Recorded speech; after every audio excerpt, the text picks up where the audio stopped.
did Akawayama. Eh? Obrigado, come na lemwaya college. I'm up on Makuruni Medi. What did she love? Mother saw Katara. So bad not. One she be demon happen. They want a mina how go. I'm not saying no long na ha. What get to learn Ludi? Na Lud. Happy.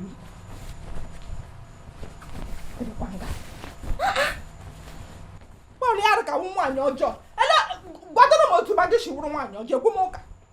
I'm a moke. Loiku, so di.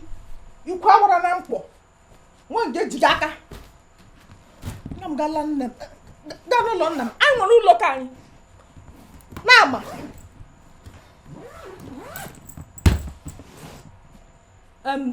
Elegant. I like she's up. Imo.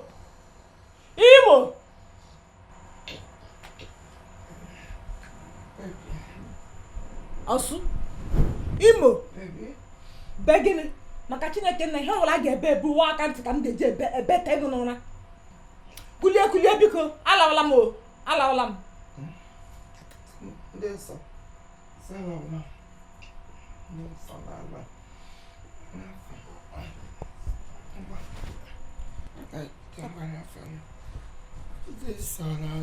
Imo! Lebamanyo! Achana ma hey yere femo, oko la breakfast. Mba, oko breakfast. Lekwe chukuma gbage he di ready wo break marriage. Her marriage anya, o break ele virginity ugba. Ola. Akwa gusi mu jigere lekwe.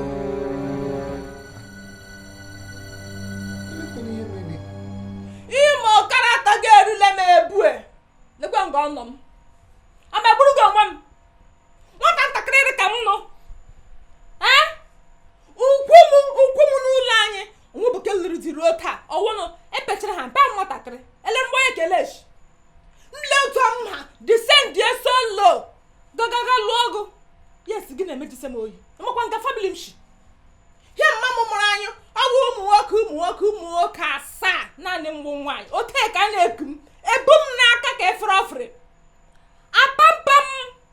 Nda klaga na elehem ga akpọ klaga na obiam ledini nwune nwoke pious nwune nwoke bu ha na agbawo 4x4 aha moto 4x4 kele soti elehem onyaga GEEP onyaga amachaba ha moto ha gam na boot yela aha ya oto ka babo otu m na-ele ya akpatara ha ego mbịa nga weta onwe m somlogo gị na-emetụsa ndụ m oyi ledini phone kamgbe m kwụrụ lụọ gị n'ala ka anyị kpọtọ bili wada fom n'elu fom ọgbalụ okwu afọ abịara m ji bịakwute fom n'ala ọkpọtọ nga ọkpọtọ gbọtọwa rute n'ebe dị nkịta were fom adọga n'ime m nọrọ m ha nga aha nga ọra gị nkiri ọwụhe ọjọọ ledini ụmụazị ibe m ha na-agachi ihe nkiri bedi ha nọ n'elu ke m gbọtọrọ n'ala m na-aga shaba na shabashi kedu Chineke na-eburu mbazi igwe nye gị bless agụ wute mbazi igwe gupu na ji ọtawu na eji ejele nne gị kọkọrọ ime wepụta eji m ka igi mmanụ isiri ọtawu na eji ele nke dị mma ya naanị ikuku ime ọkpọ aka ga-akọta tete nna m bịa rie breakfast gị before gị tọrọ gị ji onye na-erisha ikwu Imo bịa onwe etu gaga side gịnị ka ị ga reply ọwara na-agba m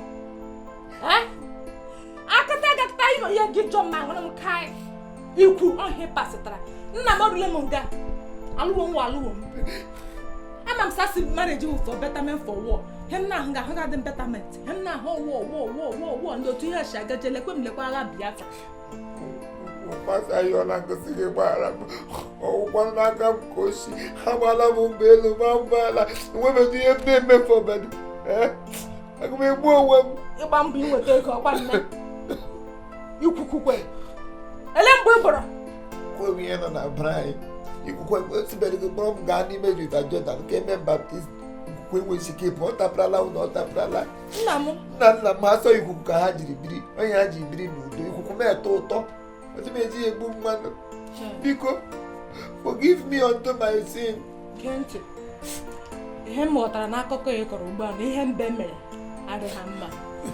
Nna m lekwe ụla ama bịa ka m lụwara ụwa m gaa tụọ ụmụ okorobịa ga ọbụrụ ndị Kalaba ma ndị Edo ebupụta ha propela ote ha eme m mabụza nwụrụ onwe m sashịkwana ehe ihe ka ọwụ a na-ekwu ya arụ ka awụmụ nwaanyị ọjọọ elega m chewụrụ nwaanyị ọjọọ nwaanyị ọbụla dịrị ihe m dịrị nke nọ nwaanyị ọbụla dịrị ihe m dịrị nke nọ agbapụrụ egbe tom ya arụ ka awụmụ onye ọjọọ ka awụmụ Gerent chief bridesmaid akwa ịmasị m were iwe ime nsogbu gị ntị tụba aka gị ahụ n'ọnụ nhụba gị isi n'isi akịrị okwu nwa agịrịga nhụba aka gị isi nwa dibịa n'isi ọnụ ọjọọ oke wepụ aka bịakwara n'ọnụ bridesmaid ya ahụ igbe m jiri si ụlọ nna m bịa di bịa ije di akpachaga pọpụlụ mbịa oshina na pọpụlụ baga move nna akajaga nka akpati m na adụrụ m na-aka nka agacha apụọla m biko maka Chineke kere m na ka ama akashinye zina wara na agba nwụrụ karị ike ọjọọ ka nwụrụ onwe m biko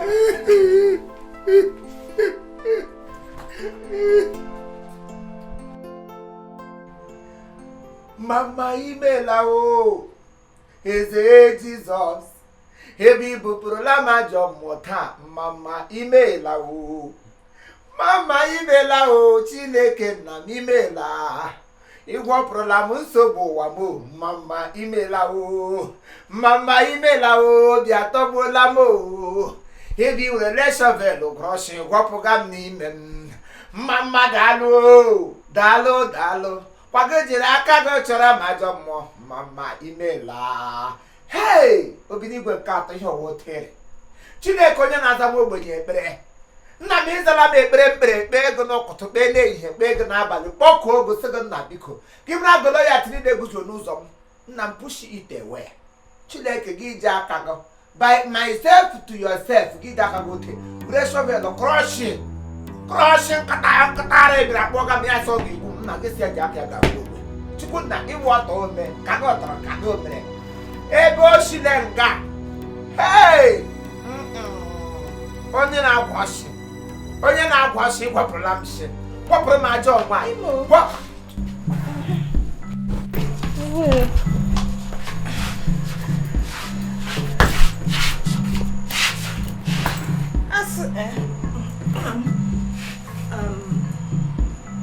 abụọla m n'echi eme ngwa ego ụkwụ na moto m so Kraịst nọ na nwụrụ n'elu obe kpote n'isi nje anyị gbaghara anyị ntole tụgharịa si ma mmehie adịghị mgbaghara ego. Nna m agbagharala gị nnọọ. Agbarala m o asịrịkwa ngụ gbaghara m leta ị ga-esi agbaghara m asị ngụ mgbe m yọga gị sa etighị m onye na-agbaghara m otu megata ego kwakwa nne ga tegakọrịkwa ebe echere tego ekwekwadị n'ụla ma gị biko eji m Chineke yọbụ otu m isi mgbe iwe pụọ chikwa otu m ị pụọla adị ịpụkwadana onye anyela m mgbaghara nwere mgbe m sị gị gbaghara m ime ịtapara gị n'obi ya tapadogo ngwa agbaghara m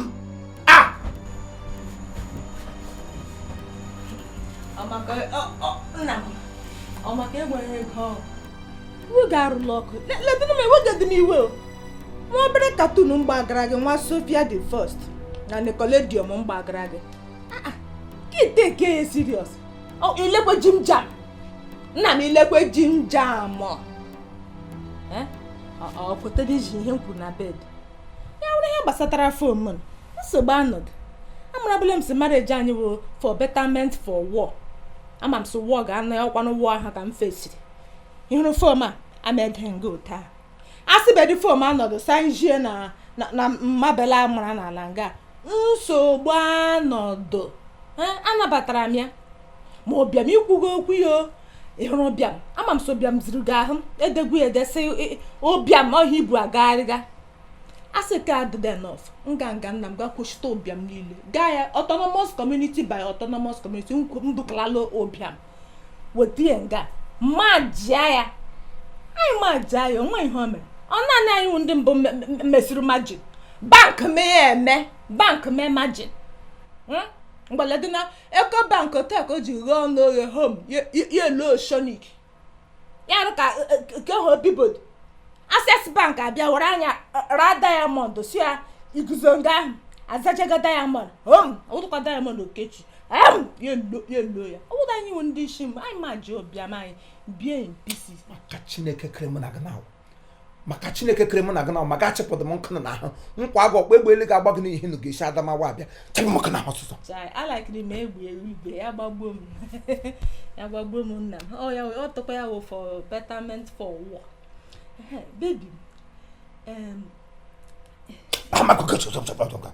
Hamaka gị na-aba ahụ na-erughachi mmachi nna chee nwoke ọma ọsịsọ lekwe na ajị isi ote eruo ya dị onwego ọkwa iwe n'iwe ọkwa isi iwe na-ewego na inwechi ike ịgbara biko anyị dị ngosi gị gbaghara m ihe ọ na-gbasara mgbaghara gbopụ ya n'ime ntị ma a gbaghara la ntụatụ kpochie obi otu ahụ ichirigwo nnọọ pụọ chigwo n'otu ahụ gawuru onwe gị I am happiness unto your go biko mgbe ahụ m pụrụ mana echetara m okwu ikpeazụ m kwuru tupu m gwepụ ụkwụ asị m saa igbe m buru bịa ije eji sọcha pọpụlụ mezu ugbu a ya na-acha m ovu ngwepụ ụkwụ otu ihu agami ibe m agami mbịa nụ prayer point Chineke na ọgwụ o werele shovel ọ gwọpụrụla gị shibirala gị nsu ya rụ ka omege m na nrọ ha ọzọ m nọrọ gị guri ṅụṅụ ịṅụgo ọṅụ saalaala m ka ịṅụgo ọṅụ o nwere ihe ọzọ Chineke ele ihe m ji gịda aṅụ ọṅụ na onye m good reasons m jiri gịda aṅụ ọṅụ na ekwe Chineke chiri mbara igwe ote were shovel ndị eluigwe were katapila ote bịa gwụrọ nsogbu nọ n'ime ndụ m gwụrọ liability gwụrọ akịrịka ụwa gwụrọ agbawa mba agbalụ gwụrọ ọnụ tọrịtọrị gwụrụ oji nga nna ya eto ọnụ nwaanyị ndị bọọlụ ịnọtụkwa nna gị nwere gị nwoke budoza otu ose gị nọwọ katapila ka ọzọ wụ transfọma ma ada nne gị jiri wụrụ ọ na-agba moto 4 kọna ka ọzọ gba moto grave ka ọdọ ahụ egwuru ala ili bi gị ha ka moto tijori ha taya nwa jikwa wụrụ otu nwaanyị iwu isi na loyal family iwu loyal milk iwu all season iwu ntọ iwu imo ji nga nna ya nyisi nwaanyị lụrụ di ga-apụtacha gị nyacha ọnụ niile ele ya kamgbe igburu abịa dị nga eleshi ụmụnne gị bịakọtaragote gafete na ụdọ otu ochi na ha bụrụ bọtụlụ mmiri abụọ bute ego nga ịwa awọ sịga ngama mmiri kamgbe ha bịara nga zụrụ bred mebiri emebi bred wa igburu ya ọnụ ọkwọta ka shi buru bred ya tofuo ya ihe ụmụnne gị jiri bịa ndị loyal family ndị biri wiri eburu mmiri nkata awọ ka ịbịa nga oche tahịrị wigin ka ọ taa ka ikpure wigin wig atara jare si otechili uwe elu se eluigwe lekwa aka m nwụrụ gị mama awụla gị kwesịrị ikwu ihe gbasara wigin ole onye kwesịrị iche njiri m lawo enweghị ike ịla gbaghara lakwo agbarakwala m o inwechi ike ịgbara m asị kama mmejie dị ha ala mgbaghara ga-anọrịrị agbagharala gị inwechi ike ịgbara m nna m bịa lawa burukwu ibu na ime otu m isiri lawa lakwa ekpepụla ngị na ekpere mike ọkwa ekpere azara m azara ihe m o mike mgbaghara m agbarakwala m o kama m ga-egbapụ ụkwụ ka mkpụrụ ọtọ taa enweghị m ike ịpụ nga agbarakwala m o gị ma agbagharala m leave me obi gị wee na-akpochi m ya kpochie enweghị m ike ịkpọchie kpochikwa obi enweghị m ike ịkpọchie agbarakwala m o ana m ese ntụziaka dị nwanne m ga-akpọchi obi di nwanne m agakwa di lọwago ya werekwa di gị enweghị ike ịlụ m ya gakwa wụrụ di gị o ka ya hịra m gị agbago nkịtị gị na-ezuzugharị I'm weak to this marriage ya wike agwụla m I'm weak to this marriage me I slumber to this market this marriage ya abatiala m m na gị ga-ahụ ishekwa marriage for betterment for war ọhịa ka ọ tegwule ma ga-edele m nkụ itigekwa m ụkwụ na m ahụ gị tọkwa ụtọ ọkwa otu ihe m na m lechekwa anya m logharịa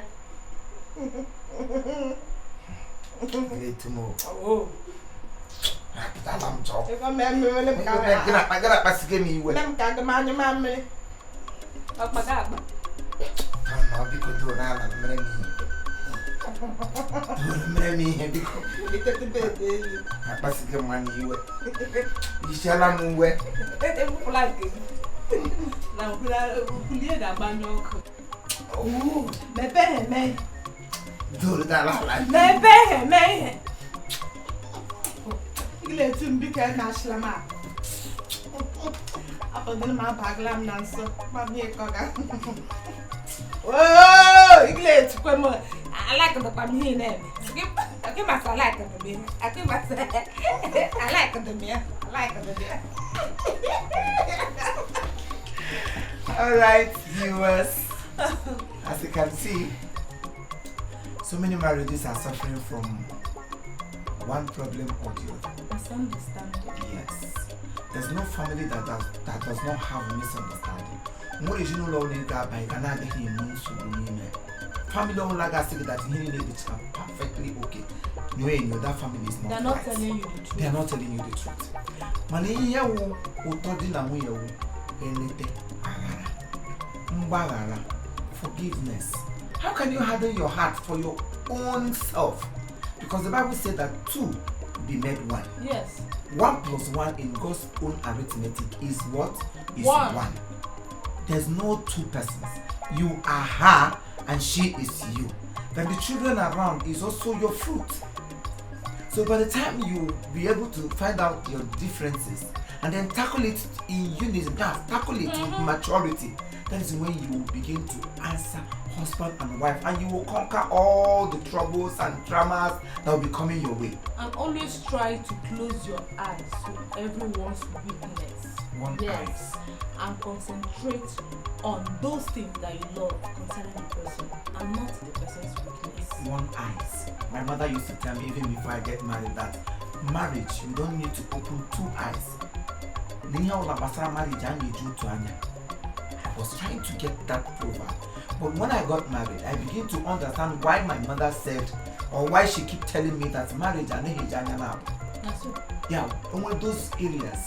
Because she might not be 100% okay. And he also might not be 100% okay. Not even much. He can never be 100% okay. Not only that, the two of you are total strangers. Strangers came together. So you don't expect the kind of upbringing she had or he had to be the same thing with yours. So there will always be misunderstanding, but you disagree to agree. Divided we fall and united we stand. Marriage is for better, for worse. I am not passing money, me bahumo. Come on, you got no way baham. No, Hananki, you walk away. You walk away in peace. What can money then do? And they settle the issue. Than able to lose. And don't walk away and start announcing it. Yes. It doesn't show much. Don't bring your marriage, your family on social media. Social media is not meant for your family. How social media So don't bring your family out to the world. You can always bring out the positive side, which people can emulate from you and then have a better change. But once it comes to something that has to do with your family foundation or your family differences, please, the best thing is for it to remain between two of you. Because both of you are adults, unless you are still children, because family on social media or bring it outside for people to. That's childish. You are still a baby. May God bless you as you keep on subscribing to our channel, keep on loving what we're doing. We may not be perfect, like we keep on saying, but we keep learning every day. We keep improving. We keep improving by the day.